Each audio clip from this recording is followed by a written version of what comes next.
Well, thank you. Thank you, everyone. So glad to see you. Thank you for coming. Please be seated. Y'all are too kind. Well, the first thing I want to do is, one, thank you for coming. Two, what a beautiful day we have to be together here on the National Mall. Great to see everybody. And y'all, we have a wonderful panel that's coming up. But first thing I want to do is introduce a special video from a special guest. So please watch the screens. Hello to everyone attending the Innovative Housing Showcase on our National Mall. Very exciting. Under the Trump administration, we believe that affordable home ownership is a fundamental part of the American dream, and we're working every day to make that dream a reality for millions and millions of Americans. I've been a builder all my life. I built things. I was a real estate developer. I know what it is, and I'm thrilled to see some of our nation's greatest architects, engineers, and innovators coming together to highlight cutting-edge technologies and new ideas for housing construction. With Secretary Turner at the Department of Housing and Urban Development, who's a great guy, we're slashing permitting delays and eliminating a record number of costly regulations. We're also defeating inflation. We took over the worst inflation in the history of our country, and we beat it, bringing down mortgage rates, reducing energy costs, and unleashing incredible economic growth like this country has never seen before. Together, we can put millions more American families in a home of their very own. I just want to thank you and have a great showcase.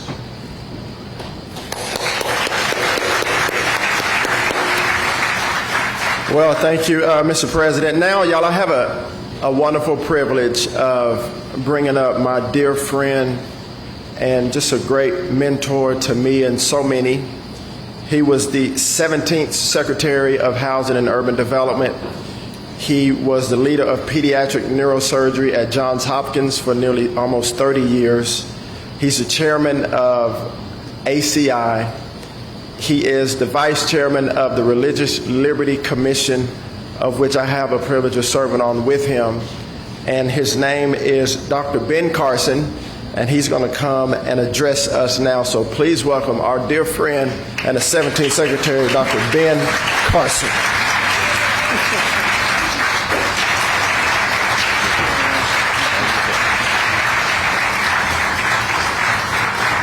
Well, thank you so much. So wonderful to be back here. 6 years ago we had the first one of these things on the mall, and it was nice, but it wasn't as nice as it is today. Seeing it come along, and I want to thank you all for being here. I want to thank Secretary Turner, who is doing a fabulous job. He did a wonderful job during the first Trump administration, along with. We call them Fonz, Alfonso Costa, and they were the ones who really energized the program. I had a chance to visit some of the exhibits here today, and it's really inspiring to see the ingenuity at work. One of the great things about our country is that we have a lot of people who know how to solve problems. One of the bad things is we have a lot of regulators who know how to get in the way. But when we merge those two things by having regulators who, instead of saying what you can't do, says what can we do to make sure you can do it, then I think we will really be in the right place. And I'm looking forward to that time. But I'm amazed at some of the things that have been dreamed up. And, not only for people who are just starting, people who are homeless, people who are elderly on fixed incomes, people who are victims of natural disasters. We have solutions for all of them right here today. And, the American dream, of course, is home ownership. It's a large part of it. And yet it's become so difficult for people, particularly young people starting out, to get that first home. This is something that helps to really address that whole situation. And I'm looking very much forward to Secretary Turner, the whole HUD team, and the whole government working together in order to solve some of those problems. I grew up in poverty, and we always dreamed of having a secure home. And a lot of people don't realize it, but the delta between people who rent and the people who own, 40x. So it makes a huge difference. It's the number one mechanism for wealth accumulation in our country. And it's the reason that I believe there's tremendous hope for the future of our country, what can be done. And the topic that the panel is going to be discussing this afternoon is going to be opportunity zones, which is a perfect example of what needs to be done to solve the problems of housing. Public-private partnerships. There's a lot more money in the private sector than there is in the government. But the government can incentivize the use of that money in the solutions to these kind of problems. And when the Opportunity Zone was first introduced, we were anticipating about $100 billion in 10 years. We got $75 billion in 2 years before COVID hit, just to show you the incredible potential that was there and which is being re-stimulated now. It took a 4-year hiatus, but I think it's coming back stronger than ever now. And, Secretary Turner was the executive director of the Opportunity Zone program and worked along with funds. They were all over the country, inspiring confidence and selling the program, and I think that's the reason that it did so well. So to kick off our discussion and to introduce the panel, very pleased to introduce the guy that we call the Energizer Bunny, my friend, Secretary Turner. Yes, sir. Thank you, Doc. Appreciate you. I need my book. Casey has my book. Thank you, ma'am. Well, thank you, Dr. Carson. You're such a blessing to our country and to our nation, and we really do appreciate you and everything you've done and everything you've taught us. So, sir, thank you. It's an honor to have you in the building today. Well, everyone, I'm so honored to stand before you, and I want to welcome you to the Innovative Housing Showcase. I hope you've had a chance to look at all of the innovation and creativity and all the incredible exhibits on the mall, which display not just the creativity, but the partnerships that are shaping and reshaping how we are thinking about housing in America. When I travel the country, certain truths always stand out to me. Every community has potential. Every community has potential. Every person has a purpose, and access to opportunity and capital, it does indeed matter. That's why opportunity zones matter. We're enhancing opportunity zones so that private capital can flow into distressed communities and create more homes, more jobs, and more opportunities. These investments are not just about buildings, they are about people. I'm going to say it again. These investments that flow inside of opportunity zones are not just about buildings, but they are about people. The spirit of the law of opportunity zones is economic development and community development. It's about keeping Americans at the forefront of everything that we do in our country. We're building on the momentum that you heard Dr. Carson speak of earlier. We're using our record of achievements as a launch pad to many, many more years of helping Americans forge their own paths of the American dream of home ownership. And you'll hear us say this many times over. We want to help people. The heart of HUD is to help people to achieve the American dream of home ownership. The One Big Beautiful Bill is a prime example of this. It's a tax cut for working families. It strengthens and renews opportunity zones and makes them permanent. It will unlock more than $100 billion in investment, more than 1 million jobs for rural and distressed communities, and hundreds of thousands of new homes in distressed areas around our country, urban, tribal, and rural, but in particular in our rural towns that so often may feel forgotten. American grit and free market innovation. How many know America has a lot of grit? Would y'all agree? and free market innovation. As you see, these are the keys to increasing home ownership opportunities for the American people. It's a powerful reminder of free enterprise and not big government. The free enterprise, the private sector, that's where solutions come. The government, HUD in particular, we're great conveners of stakeholders. But the real solutions come from the private sector. That's really where the American dream of home ownership, where the doors come open. That's what makes our work so urgent and also so hopeful. So I'm glad to welcome you all here today. Thank you for filling this room to listen to this great panel.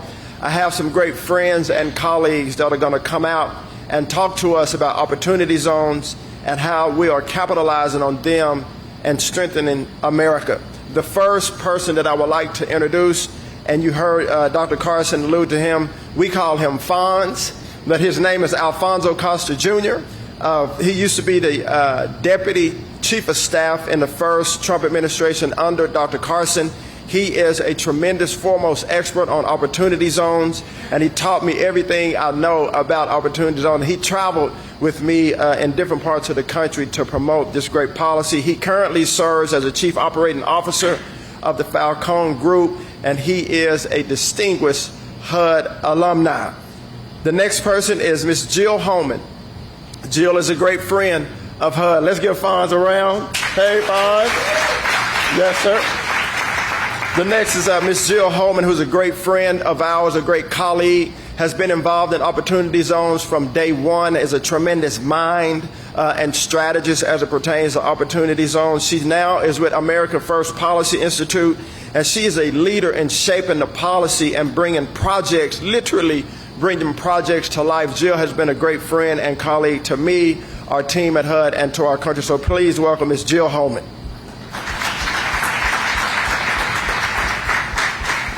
And next we have our dear buddy and brother, Jerron Smith. Jerron is no stranger to many people here, not just in D.C., but those of you in attendance today. Jerron was a great partner to us as he worked at the White House, a great partner with Alfonso, myself, Dr. Carson, in teaching about opportunity zones, and he was part of the writing of the legislation of opportunity zones, also very active in criminal justice. Jerron has been a son of D.C., going to Howard University, and he really has a heart, as you will see, for the people of America. He currently serves as a partner at CGCN, and he is a proven policy expert. But please welcome our brother, Jerron Smith, to the stage.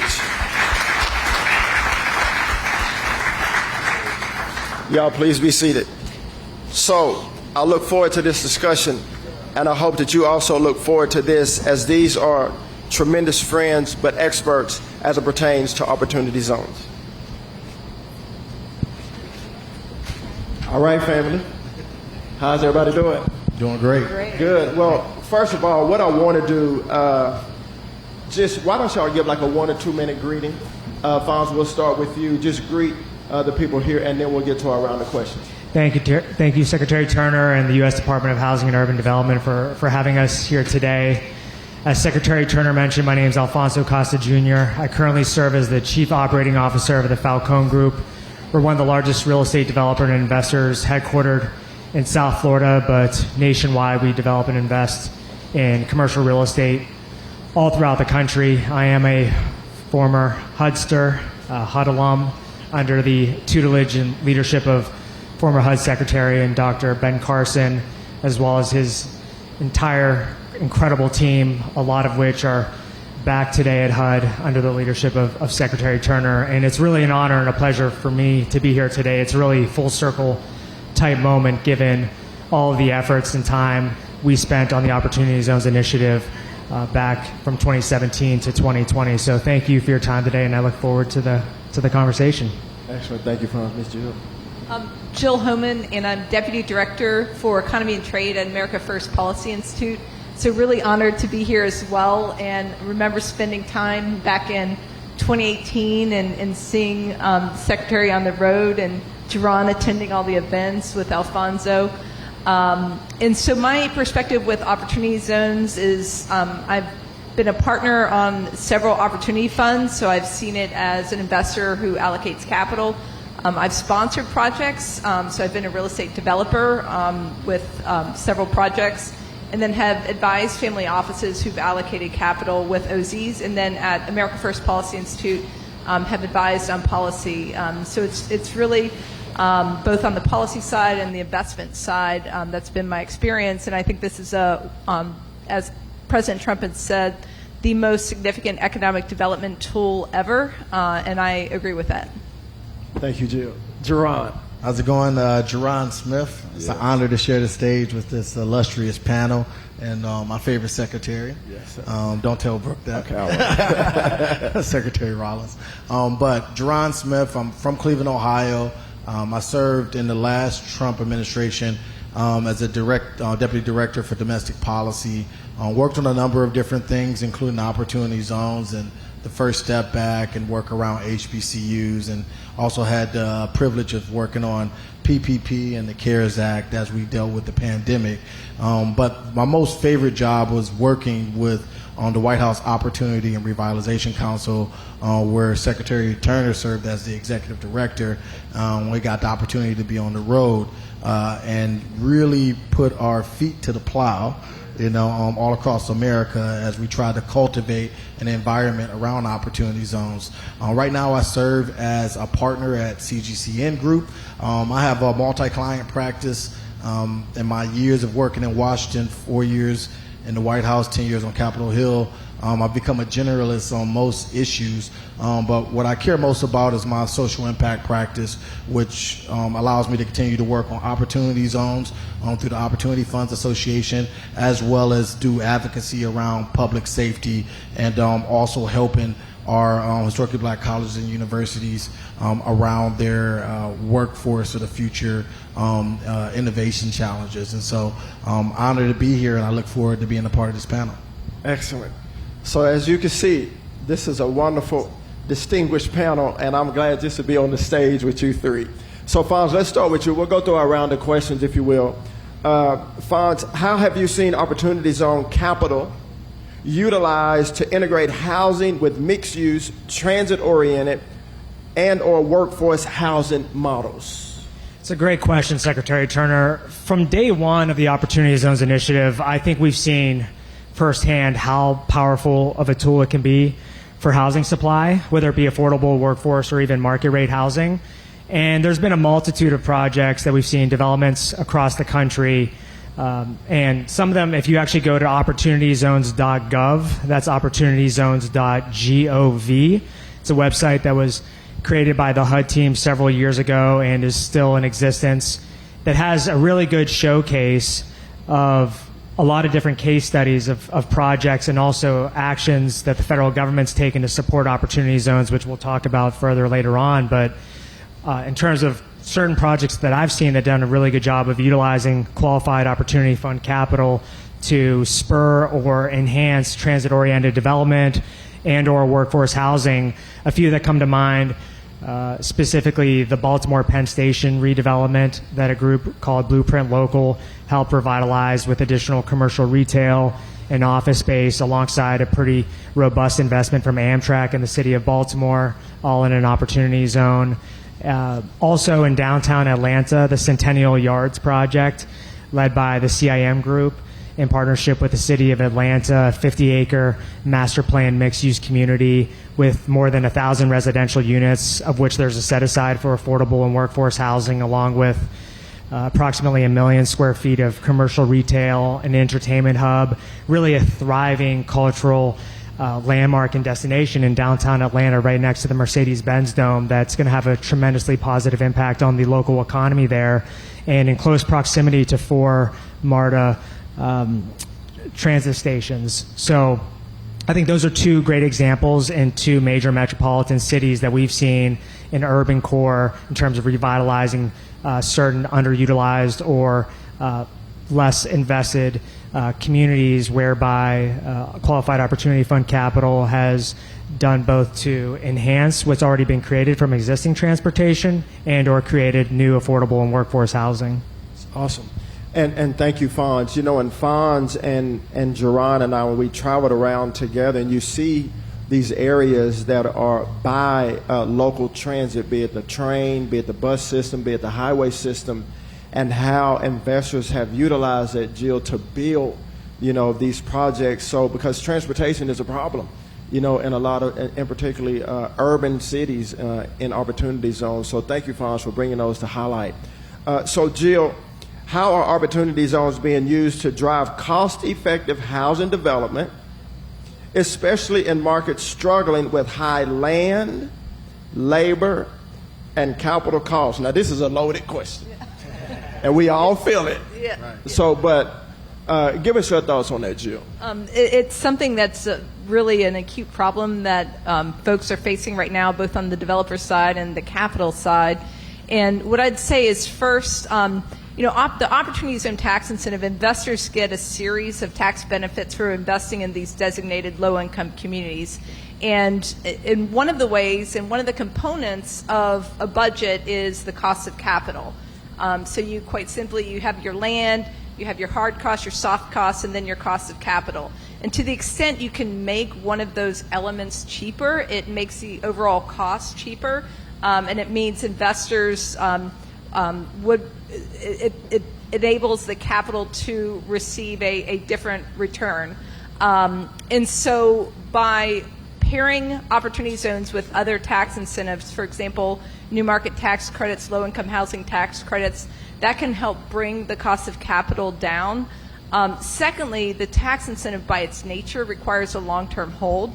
And so this is another provision, is that developers don't tend to be as IRR driven, so they're not looking for a quick in, quick out. This is a longer term hold. And so that means also that when the analysts are underwriting projects, you can underwrite a refinance, you can underwrite rent increases, and those are some things that as the neighborhoods evolve and mature, you're able to underwrite that and get to a bit higher returns. Secondly, and as the previous panel discussed about innovative building solutions, those are solutions that you could bring to bear in these locations. And so, for example, on a project I worked on in Denver with Mortensen Construction, the projects, we had assembled part of the building off-site and then brought it to the site, and that enabled us to shorten the construction timeline. And so those are just three potential solutions for bringing down some of the costs that could be unique to opportunity zones. Excellent. Thank you, Jill. You know, when we do it, and I know many of you here have also heard this, but many of these projects, you know, they have to pencil out. And building the capital stack is one of the most difficult parts of opportunity zones, as we've seen and heard and you've experienced. But I've heard numerous times across the country, and even now we've been to multiple opportunity zone sites that we saw that were a concept that are now built. And they say, had not it been for the opportunity zone policy, this project would have never came to bear. And it helps with the difficulty of what you just spoke of. Thank you, Jill. Jerron, so what strategies, and you are an expert strategist, as we've seen, what strategies have helped communities position themselves, and that's a key word, to position themselves to attract high-impact housing investments? Sure. So the whole time that we were on the road, the one thing that we were trying to get across in a lot of our convenings, as you remember, was that you got to have a game plan. Yeah. What's your prospectus? What are the strategy really started with picking out the zones. And that's going to happen again next July. And I think the barrier that we had the first time is that opportunity zones was so politicized by the left because it was a part of the President's Tax Cuts and Jobs Act. So, Democratic mayors, Democratic governors were, not all of them, but some were resistant to wanting to do a strategy around it. And as a result, some of them were less competitive when it came to funding, because that's where it first started, kind of picking the right zones. Some cities were playing from behind by picking zones that weren't in the right place for development or weren't in the best place with the local community. But we did find some communities like Birmingham, working with Randall Wolfen, a Democratic mayor there, that worked with Governor Ivey on an opportunity zone strategy, and Governor Ivey also worked with the White House. And so what I would say is a good strategy is trying to get kind of an all-of-government approach, with designing your opportunity zone strategy. And that was helpful because we were very intentional with the White House with showing our commitment to the legislation by creating a council, which created 17 different agencies committing actions, and that helped with our cost of capital. And when states saw that we were doing this, states copied that. And that's something that Birmingham did. They copied the same strategy. And as a result, the local government all around the state also did some strategies, and it made them very competitive with states like New York with getting opportunities on capital. And so one thing that we want to get across is that, we know what works. Let's run the same play. And even us as advocates, we're still pushing this administration to consider what's the new version of your council. Now, maybe we don't have to have an executive order, but it may be a proclamation or something that can show the commitment from the agency. And maybe it's something in a Doge-like fashion where we can maybe streamline certain projects so that it's easier for the market to assess. And so, but that takes the help of everybody in this room, because all of you have some skin in the game and probably know more about programs that you're trying to access to do development projects. So being able to weigh into the administration, weigh into the state, and weigh into the local government brings everyone to the table to create the best strategy to develop projects and opportunity zones. That's great. And I do remember, and Fonz and Jill, I'm going to give you an opportunity too if you want to add any color to that, because obviously we've all been on the road and this strategy. But one thing Jerron did in the very beginning, and this is when we first came, and I first came, and we were on the road, and the first thing Jerron would say, what is your plan? What is your strategy? Do you have a prospectus? Because we want to be intentional about building in opportunity zones. And so all of you that are either listening here in person or those that are listening online, having a strategy, having a plan or a prospectus or a vision for what you want to do, I believe will put us in a position whereby last time a lot of people weren't there yet until after the fact, which is okay because we were all learning. Right. But Jerome, thank you for bringing that up, because I know how important it is, and if people can start right now, in developing a vision, I think we can hit the ground running. Jill or Fonz, y'all want to add anything? No, I think that's really well said. And again, going back to opportunityzones.gov, we at HUD had created back in 2019 and 2020 a community toolkit that was really a great platform for different local communities to think through, not only during our respective convenings that were held by Secretary Turner and Jerron and Secretary Carson, but also partnering with and working with different nonprofit organizations that were really active across cities in America, one of which was Accelerator for America, for example, which I think was a great example of what was really the bipartisan nature of the core spirit of the bill. When initially sponsored by Senators Scott and Booker, as Jerron said, even though it was a part of the Tax Cuts and Jobs Act, there were definitely bright spots and pockets throughout the country where they said, as you say, Secretary Turner, poverty has no color. Poverty has no party. And there were definitely great examples of, regardless if it was a Democratic or Republican area, quote unquote, where they still embraced not only what we were trying to do from a technical assistance standpoint, but just really trying to put their communities in the best situation possible in order to spur revitalization. And I think different advocacy groups and trade organizations and nonprofits like Accelerator for America and others were great examples of that. Excellent. So Jill, and thank you, Fonz, and poverty does not have a color, and it doesn't have a party. It impacts all of us. Amen? Amen. Either directly or indirectly. Revitalization starts in the heart of every man and woman. And so we can all do our part, and I'm so grateful that you all are. So, Ms. Jill, what are some examples of creative capital stack strategies with opportunity zones that are helping drive down the cost of capital, which help reduce the cost of housing projects? Did you get all that? I think so. Okay. So a couple thoughts on that. First is, so by its nature, the Opportunity Zone tax incentive is an equity investment. And so in order to pay for projects, just like buying a house, you have your cash you put in, the equity, and then you have debt. And so this is a equity investment. And so as you think about capital structures, you need to structure it also with in making sure the structure is equity. And so as I mentioned before, it's been structured with new market tax credits, with low-income housing tax credits. There have been groups that have partnered with cities, for example, or other public entities and have done what's called a first loss structure. So wherein, like the city of Erie may take the first loss on, if you make an investment into this fund, that the city is essentially guaranteeing up to a certain amount. And that's a way to spur investment into the fund. So that first loss structure. And then there's been preferred equity is another potential structure as well. So those are just two ideas. So. Thank you, Jill. I thought I had the mic in my hand. Thank you, Jill. So, Jerron, and both you and Fonz are, even today, really well-versed in partnerships, public-private partnerships, industry partnerships.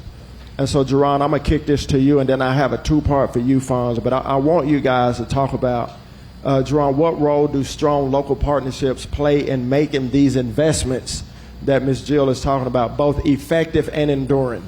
Because a lot of times, and we've talked about it so much, that Opportunity Zone investment is a different paradigm. It's patient capital. It's long-term capital. It's not your typical investment as it pertains to real estate or even starting a new operating business. And so, Jerron, share with us how strong local partnerships play a huge role in making these investments effective and enduring. It's probably the most important part about the tool is that it's organic to the locality. And I think that as investors are kind of thinking about places that they want to kind of build out a strategy around, it's great to kind of know the local people. What are the community wants, what are the community needs, and what's the mutual benefit that's a good return on investment for the investor, but also that's good for the community. We talked a lot about the double bottom line, and the good thing is that Opportunity Zones has its own brand now.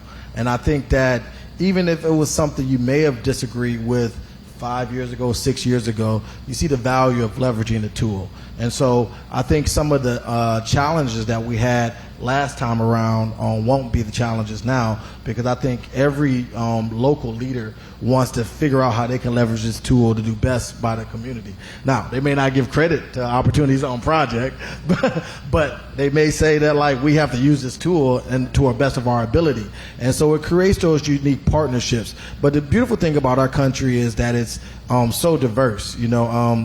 Cleveland's not the same as New York. New York's not the same as parts of Mississippi and our rural communities, or if you're looking at native lands throughout the country. So knowing kind of exactly what that community needs and what's the challenge and how you can use that asset, because maybe some rural areas are a good place to put a data center, or maybe looking at an innovative way of kind of doing a mixed-use project that's going to create jobs and at the same time give some walkability and housing capabilities to individuals. The world is kind of opened up to innovation, and as we're trying to approach this tech boom, I think we're going to have different voices at the table than we had the last time, because we're trying to deal with some of the nation's challenges, or it may be an infrastructure need. That's why we end up having like 17 different agencies involved in this, because we also knew that community development is just as important as economic development.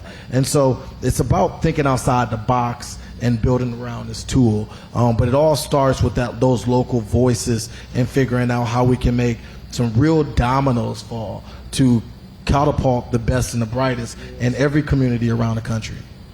That's excellent. And I want to reiterate, and not just reiterate, but I'm in agreement.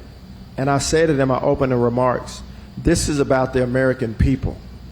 And I believe the Opportunity Zones brought people out that, had not the Opportunity Zone legislation come about, would not have come out to invest their time, their expertise and their resources to make their community better. So opportunity zones to me have literally galvanized communities in a positive way, because it is about the local people, not only economic but community. So thank you for bringing that up and reiterating that. Funds. So how are qualified opportunity funds structured now that the One Big Beautiful Bill? So what's the impact of the One Big Beautiful Bill on OZs? And also, can you give us some examples of partnerships, whether with HUD, local government, nonprofits, or other stakeholders that help make these projects successful? Jerron talked about the local people and partnerships and seeing what they want. So let's talk about nonprofits and governments and this, that, and that. Yeah, absolutely. So to your first part of your question, in terms of what the One Big Beautiful Bill did when signed into law on July 4th of 2025 was it made opportunity zones permanent in nature. And so obviously when the Tax Cuts and Jobs Act was signed during the first Trump administration, there was really an ending point established in terms of the currently designated 8,764 opportunity zone census tracts that exist throughout America.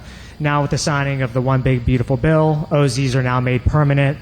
As Jerron mentioned earlier, by the middle of 2026, governors will have the chance to submit to the Treasury Department for certification a new tranche of opportunity zone census tracts, which will be approximately 20 to 22% less, so in the 6,000s approximately, due to the fact that the OBB, the One Big Beautiful Bill, stipulates that now a respective census tract is eligible based on the criteria of 20% poverty rate and a 70% area median income, rather than the previous rule of 80% area median income, or AMI. But what's really exciting about that, I think, is the fact that it will make the OZs that are selected prime for even more targeted investment and really hone in on the strategies that communities decide to take and the priorities that they decide to align to make sure that they're doing what their communities are really hoping for.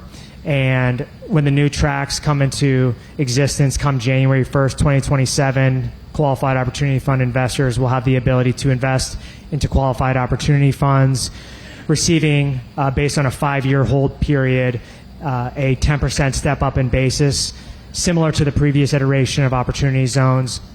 And then what's really considered the ultimate tax benefit is, as you referenced, Secretary Turner, with patient capital, is with a 10-year hold, getting 100% step up in basis on the appreciation of the investment. And that being a really important element, because the core spirit of opportunity zones and qualified opportunity fund investing is patient capital that's there for the long run.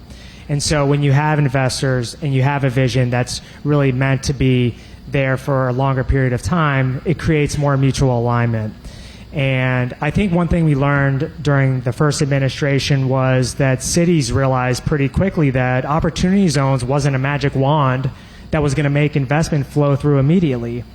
So to talk about the second part of your question, Secretary Turner, with localities specifically partnering with different qualified opportunity funds to make sure that that capital is invested into their respective communities, was saying, okay, what can we do to be competitive to make sure that this is where people want to invest? And so whether it's tax incremental financing or TIFs through local CRAs or community redevelopment agencies, tax exemptions, property tax exemptions, especially if trying to ensure that either affordable workforce housing is set aside or included within a mixed use and mixed income project.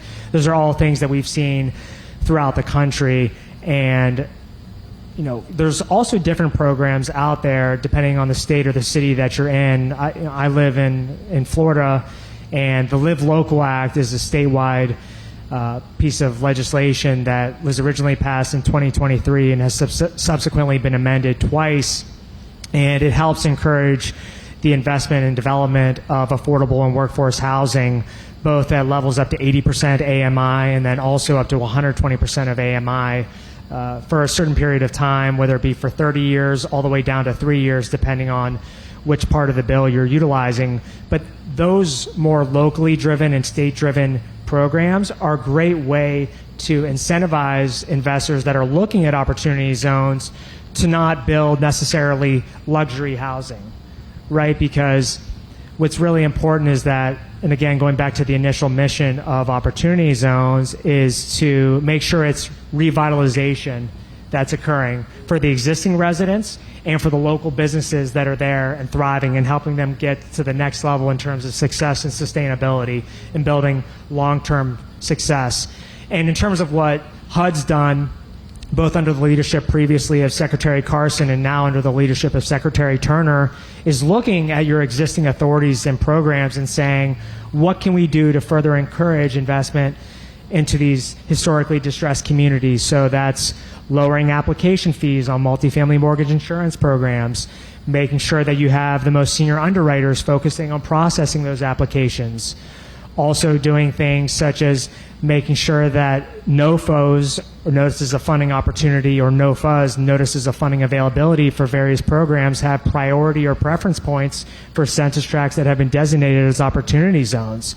And those are really critical things that HUD and other executive branch agencies that were previously under the auspices of the White House Opportunity and Revitalization Council that Jaron mentioned earlier and that Secretary Turner was the executive director of, did in more than 200 different ways across different tasks and activities and actions that you can find online, and that will hopefully continue as we move forward here into this second Trump administration. Excellent. Thank you, Fonz. And we encourage everyone, go look and see what was done in the first administration and learn from it, and as we are. And Jill, going forward, how do we ensure that Opportunity Zones, the investments, deliver more than just buildings? How do we ensure that they also create jobs and services and long-term opportunities? You've been on both sides, both as a strategist and as an investor, and helping cities and helping funds. And so speak to us from your experience from that standpoint. First, I'd like to just underscore the point about permanency in the One Big Beautiful Bill. I mean, that's a really, really big deal about what happened. And Opportunity Zones is now a permanent part of the tax code. And so I think what is tremendously exciting is that from now on, and this will continue on, is this will be able to attract capital to these designated low-income communities. And I think one of the best things that, and I see that you're doing and the White House Council did previously, is to share the case studies and share what's happening in Opportunity Zones and how people are doing projects. And just on the point you made about infrastructure, there's a fund that has used Opportunity Zones to build broadband and to bring broadband to low-income communities. They've used Opportunity Zones to bring infrastructure, to build manufacturing facilities. There's been Opportunity Zones. There's a gentleman who used it to start a company with a film studio in inner-city Baltimore, and also to build sports facilities, mental health facilities, hospitals. And so really this is all about how we can be creative to utilize this tax incentive. And I think this can be a tool to bring in the necessary resources and infrastructure to these communities. So I think that's one. And then with it, it's bringing in the jobs as well, as when you bring in these resources and you bring in this infrastructure as well. So I think and then also sharing the case studies. And while we're here at the Housing Summit, I would like to acknowledge that one of the key provisions within the One Big Beautiful Bill and Opportunity Zones is the additional incentive in our rural communities. And so I think when we have Opportunity Zones, it's bringing housing, and then we also have Opportunity Zones is also attracting capital to our rural communities, which are also in need of housing in addition to other investments. I think that is what will be very, very significant to attracting jobs to these areas. And specifically in rural Opportunity Zones, it's triple the benefits. So investors get 3 times the step up in basis. And in addition, the substantial improvement in rural Opportunity Zones is 50%, meaning you need to spend 50% less than what you would in a traditional Opportunity Zone. And so I think, and that makes sense, right? Because it's rural communities, it's the dollar goes a bit further. I'm also from Eastern North Carolina, and I can tell you my dollar goes further there than, in Northwest DC. So that makes sense. But I think this dual focus of attracting capital and jobs in rural opportunity zones as well as in our traditional opportunity zones will really enable this tax incentive to have its most significant impact. Excellent. Now you see why she's on the panel. Thank you, Jill. So, guys, we have about a minute left, but I want Jerron and Fonz to give us a final word as we close it out, if you would. Sure. The biggest thing to me about opportunity zones and this revitalization work is something I was thinking about when my twins, they played their first soccer game, and they were crying just before practice about not having the ball. And I looked them in the eye. I was like, look, whether you have the ball or you don't have the ball, you just can't quit. You got to keep playing until the game's over. And they both scored their first goals and played through the whole game. So I was so proud of them. But that analogy is with opportunity zones. We started something 4 years ago, and this is the next iteration of it. But even once we get through here, we can't quit.